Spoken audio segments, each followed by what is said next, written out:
All eyes are on Ben Bernanke today for the release of the FOMC statements. Will the markets get more QE? Apple's iPhone 5 is a hit and the stock rallied into the close yesterday. Can the market sustain these upper levels? I'm Taylor Schranz and the morning call starts right now.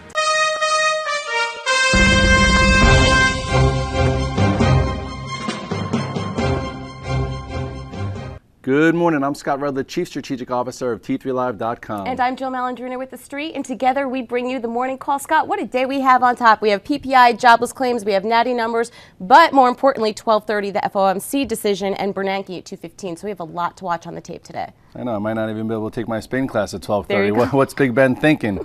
Anyway, it feels like every week we talk about these big events, these big weeks, and meanwhile, the market's just methodically going higher. I think everyone on the street thinks that they're just going to sell this event, that the jawboning is baked in, and if he doesn't come out with something huge, we're just going to sell off. But I think people have been saying that since, all summer long? 12% to go on the S&P and 20% on the NASDAQ. I mean, we've had some pretty impressive moves. And like we mentioned in the Morning Call Express, we had all 10 sectors of the S&P up last Thursday. That's a tremendous move, and we don't see that often, so there really has been some decent relative strength. But going into trade today, how are we looking at the S&P before these announcements? Well, I think we have a flag type pattern that we could trade against. So if you take a quick look at the chart of the S&P, you will see that this is the overall macro pattern that we've seen that that's taken place, this cup and handle type pattern. So this is your macro pattern, which is actually very bullish. You want to break it down real quickly. I think we were on that day when the market put in that June 4th low, and then from there you have a higher low, higher low, higher low, higher low. It's like a song, and then it went sideways. For the 2 weeks in August, when every bear out there was saying, "Oh, we're stalling," but the bulls were saying digestion, and we digested this big move, and then boom, last Thursday, like you said, every sector participated in a major breakout. So here we are hovering higher. We're above the prior pivot high of about 1422 to 1426. So I would say use that as your line in the sand. 1426, as long as it stays above that, I think you can have shorts trapped and bullish momentum pent up. And then if we do get above 1440, you're going to see a move to my target that we've had all year of about 1450 to 1470. Right. Speaking of a slow August, that was 40 handles right there. So that was pretty impressive. Before we get into the sector, though, let's take a look at gold, because we're going to see some headlines around that as well going into. Yeah, and everyone's trying to short golds, again. But meanwhile, it's had a great move. It was quiet for most of the year, and then in August, it finally didn't have a breakout failure. It had a gap and go and went, and silver actually led the way. So at this particular point, if you look at gold, you will see that, here you go. This was your time to, get involved with gold when it was getting very, very tight. And if you missed that, here is another entry as it consolidated and ignited again. So here we are now. You have a nice little bull flag type pattern. So I would say if you're trading it short term, here's your low, 167.25. If it starts to get in the gap, you're still well above the 8 and the 21 days. So you could see some type of correction. But if he does some kind of crazy QE3 and they want to squeeze the shorts again above 169, then you have to take a more macro view where you'll see the next big resistance doesn't really come into play until somewhere around 172.5, which is right around there. Moving along to the sector spotlight, we're going to take a look at healthcare. And like we said before, with all sectors up last week, we've seen some healthy rotation out of utilities moving into healthcare, which is kind of good for those of you looking at growth names. We're going to kick it off with Pfizer. I happen to like this name for a really long-term fundamental perspective as well. I think there's some fantastic value here, yielding 3.7%. But for your momentum, guys, the chart has really been cooperating as well. Yeah, you would think healthcare stocks aren't so frisky, and this one, like a lot of others, are following the 8 and 21 And you're getting paid to hold it. So you're getting double bang for the buck. We love bang for the buck in this show. But anyway, with that said, you take a look at the chart and you'll see with Pfizer, it's been holding the 8 and 21 day moving average. You have a nice defined support here around 23.65, and then it's flagging by the highs. So you're getting paid a dividend, and I think even traders might actually take a look at this to play for momentum if you can get above 24.40. So, dividend guys and equity appreciation guys are making out here with Pfizer. Oh, we love it when all these things come together fundamentally and technically. Moving along to Bristol Myers, we've heard Kramer mention this one quite a bit. It bounced off a key support level, so we're looking at to see if we have some more move here as well. Well, this one's a little different. This one, you had a big break in the chart. It's trying to come into the gap. Investors were a little bit sideswiped by this one. If you take a look here, it has a lot of repairing to do. So you go to the chart of BMY, big gap down. I guess health support came off that. I don't love this one. But I don't really know that much about these names or what's in the pipeline. But it did reclaim the moving averages right here, cleared the slower pivot. It's been trending higher. I would say draw yourself like a little ascending channel here. I'd say as long as it stays above this, just say 32. 32. It can continue and fill this gap. Next real resistance probably comes in right here around 34.5. All right, let's wrap it up with two biotechs. We're going to take a look at Amgen. There was a key healthcare conference yesterday, and there they were reiterating their guidance, so we had a pretty decent day with that one. Yeah, and we've talked about Amgen many times. In Off the Charts, we've put this as a leader. It's been acting well. Lots of different times to buy Amgen for traders. Investors, you're getting rewarded just like a lot of macro equity investors out there. If you take a look at the chart here, you will see that this is, I think, when we listed it on Off the Charts, when you had this nice descending channel here, when it broke above 71. Then since then, boom, nice methodical move to the upside. Right around here, it's kind of stalling.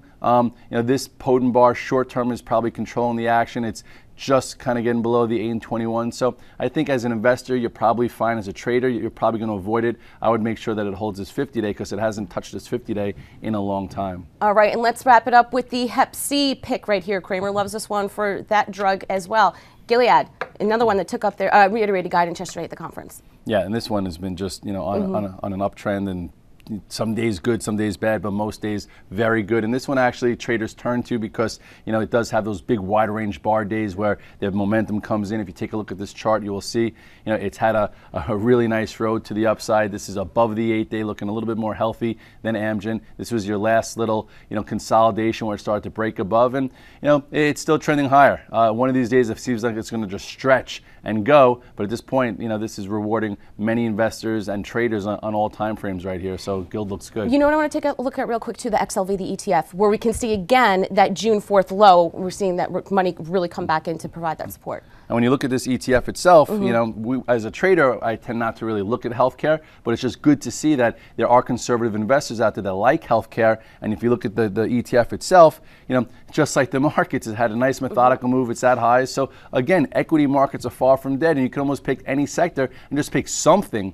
to do some research and educate yourself on, because these type of moves are are taking place along each sector, and this one is participating well. Right, especially that key June 4th level when we had that red dog reversal in the market. There you go. We are going to jump into a quick commercial, and when we come back, we dive into the trenches.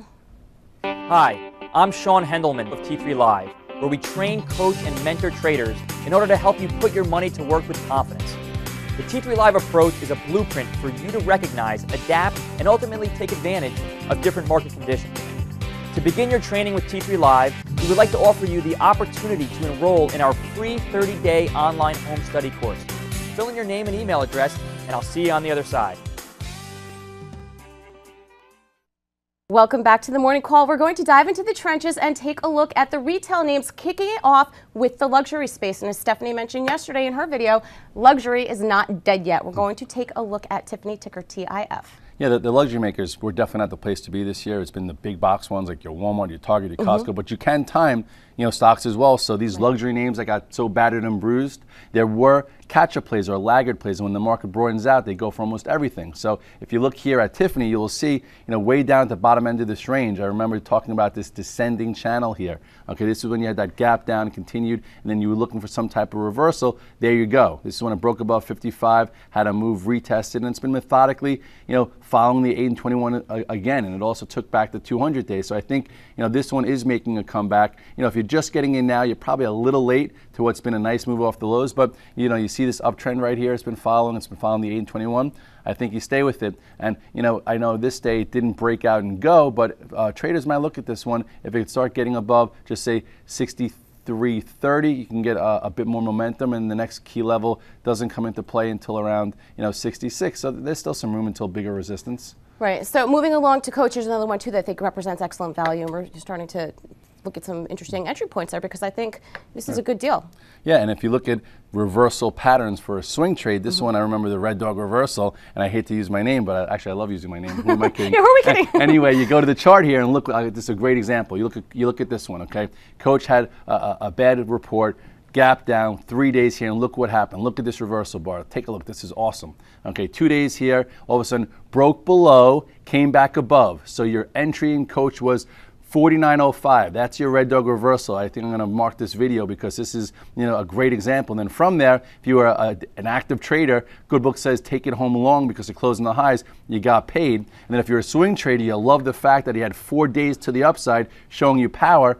Then it went sideways, showing commitment, didn't pull back, and then from there, it's been just heading higher. So that shows you how you could enter stocks you want that have also not performed well this year. Now, if you look here, that was then, this is now. It's now flagging again above the 8-day moving average. So showing some commitment. I think traders will look for momentum here if it can get above 63.24. But this is a great example. I might even put it in my swing trading video that's coming out, in the next few weeks. All right, sounds great. Moving along to Macy's, one of the department store names. This has been a darling for 2012. Investors seem to like its cash position and the dividend that it pays.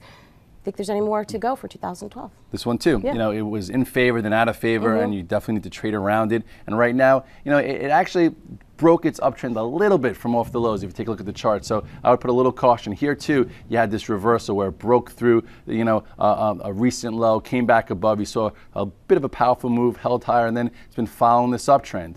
But what I don't like short term is that, it just broke the 8-day. It kind of, is rolling down. It's hitting the 21-day. So at this particular point, I would say momentum guys probably said, I'm out of here once it broke 40.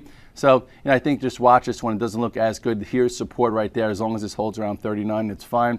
But this laggard type stock so far this year might even be able to see 37.17. So I would just be a bit more careful here as it's starting to break down before the market. Moving along to JCPenney. I don't even know where to start here. We had that $19 bottom and the thing is just completely taken off. And it can't be because of the free haircut for kid thing. There's just no way. It was just capitulated lower. Everyone started downgrading it at the bottom when it was trying to bounce. And if you look at it now, it shows you that there is action everywhere in leaders, laggards, you name it. And here was that low, came off the low, made a higher one. And it hasn't been much action. These are all small little days here. And I think some traders got a little excited when it started to break above this level. It's still following the 8-day. Yesterday, you had a little bit of a reversal bar when it made a new high, closed down. So I wouldn't be chasing JCPenney here. I think, as long as it stays above the 21-day, which is right here, 26 is an area to buy it. It's actually in the gap somewhat, but, it didn't really fill it with power yet. But overall, there are better things out there. But if you want to trade this one, this is probably not the spot to buy it. Well, it'll be interesting. The management team's been in there about 7-8 months, so it'll be interesting to see how they comp going into the next year, and then maybe there'll be some opportunity. Do you shop at JCPenney's? No, I do not. Okay. I do not, sir. I'm restricted. Just kidding. All right, let's wrap it up with the Gap ticker GPS. Again, this one, how it's made its move. It's unbelievable. They haven't had a trend since 2005 with those skinny jeans that not everyone should be wearing. Exactly. But then again, we are traders, so we only care about the stock movement. So if you look here at the chart, this has been a go-to stock. This has been a leader. Look at this gap right here. This was a huge gap back in the end of July, and since then, it didn't even try and fill it. So that showed you, bullish pent-up momentum since then, methodically going higher. I would say at this point it's consolidating well. As long as it stays above 34.95, you're going to see it go sideways and keep some fast money there. I would say in order for it to go out of this channel, it's going to have to start breaking above 36. I don't think there's any problems here. It looks good. Back to school probably should be, it's season. Everyone, seasonal, right? Seasonal. So who knows? Right now it's channeling and see if it could break out above that level. All right, let's move along to quick hits for some quick cash. And it wouldn't be morning call unless we spoke about Apple. And I'm so glad that they finally have this thing out of the way. Yes. Well, with all the speculation in terms of what the new iPhone 5 is going to look like and price points and so forth. Sold off a tiny bit as the announcements were coming out, but it came back to rally into the close. When I saw the press release, I thought they were talking about me. They were like taller, skinnier, stronger, faster. I'm kidding. Anyway, that's what the iPhone 5 says. And if you look the last half an hour of the day, they just squeezed everybody. Look at how it closed near the dead high. This doesn't even tell you the story. Look at the 5-minute chart here. Whoa. Faked everybody out right at the lows, but we were talking about 655, 656 being support, and yes, it was. And then, boom, took off, didn't look back. It's opening up today. You go back to the daily chart, it's above this little 2-day pivot. It just negated this wide range Poden bar that got a lot of people out of the stock. And now at this point, next big obstacle is going to be 680 to 682. I don't know if it happens today or this week, but I will say I do think at some point this year we're going to see a 7-figure in front of the stock. I know there was a lot of targets raised to 800, 850, 900. I think doable this year, 7.25 to 750. Well, you can see, look, if the consumer remains strong, we still get that good U.S. economic data. It's a consumer name as much as it's a tech name. So you could see those 7 or 8 handles on that. Let's take a look at Facebook. That had quite a move following Zuckerberg's upbeat comments. And then also you had that announcement out of Apple yesterday using its application. So definitely caught a nice bid on that. Well, it just shows you that you can be tactical. We tried being tactical. I know everyone gave me a hard time when it actually looked good, and I was on Cramer's show, and I said you had a nice pattern here that could, go higher. And if you look at that day, that was right here. Go to this chart. Okay, this is when right there, when it looked as if, it came off the lows, it was channeling higher. So we said you could be a buyer here, add above this, use this as your stop. Your stop is 30.55. This is what happened. Boom, boom, boom, boom. Stopped out. No big deal. What did we lose? About $1 and change. Anyway, fast forward to where we are here. Okay, this was that little low that was put in, and then this was the announcement when Zuckerberg said he's going to stay with it. Okay, and then they also bought back that stock, and we put on a swing trade. And then even just as a trader, if you look 2 days ago, the stock closed at the dead highs. So this was on Tuesday. So Tuesday we bought it when it cleared this 1940 area, closed on its highs, opened up well yesterday. You could have made about 7-8% in a 2-day active tactical trade. That, it's a lot to like there. So now, as long as it holds above this gap, okay, I think traders will stay with it. And the next real resistance doesn't come into play until about right here, which is about 22.45. So nice tactical play from here to here, making back more than enough money than if you would have tried the tactic all the way over here. That just didn't work because, you know what, you honor your stops, and right there, that's when most guys got out. Moving along to AIG, we typically don't talk about this one as much on the morning call, but you know what? Now that we have that government overhang sort of out with their stake coming out a bit, you have that uncertainty removed from the stock. Momentum guys that I've talked to, and even your longer term traders, are looking to get involved here because they really think that there is a story behind this, in addition to just the government having a stake in the position. Yeah, this used to be like a great day trading vehicle a few years back, but yeah, I would say 2 days ago when you had the secondary and it was 32.5, Stephanie had a great call saying I'm buying there when my restrictions lifted. Cass actually went long something. No, I'm kidding, but he was saying 32.5 also. And the no must have been pretty active that time. And then Sperling also, started talking on the floor about 32.5. So if you look here at how you could tactically target something, this was the low here. Actually, it says 32.56, but pre-market, if you're a trader, is a little bit lower. So right there, again, if you got involved at the price, you could have held it all day, made money. You could have taken it overnight, considering it closed strong. Boom, you got your day-and-a-half tactical trade. And then yesterday, I think most guys probably sold it because, it probably needs a little bit more time. But as long as it stays above this area and goes sideways, there might be another move come year-end as it starts taking out this 35 and change. All right, let's wrap it up with Bank of America. And this is a name where it looks like it's a little bit extended from some key moving averages here. Yeah, but this one I think can be, I would say 10 and I said 9.5, but it went to 9. So whenever you get your objective a little earlier, you look at it. And as far as catch up, this is a name that I think people are going to go to because like, oh look, I need to buy something. Bank of America is still 8 and change, so it could take it back a little higher. On Bloomberg in August, I talked about a call spread, which I think you helped me on because I was like, oh, I like Bank of America. What's a good strategy? Because you're like the option queen or princess. Option siren. I don't know. Someone to call me that the other day, whatever that means. Anyway, around $8, that was a strategy to buy the 8s and sell the 9s or whatever it was. But anyway, you take a look here. It looks really good. This was your last breakout right here when it broke above this 8 and change. Since then, it held this gap right here. Went as high as 920. It's still a bit extended. It's been trading from nice patterns. You go to your weekly chart here to take a look at where it can go.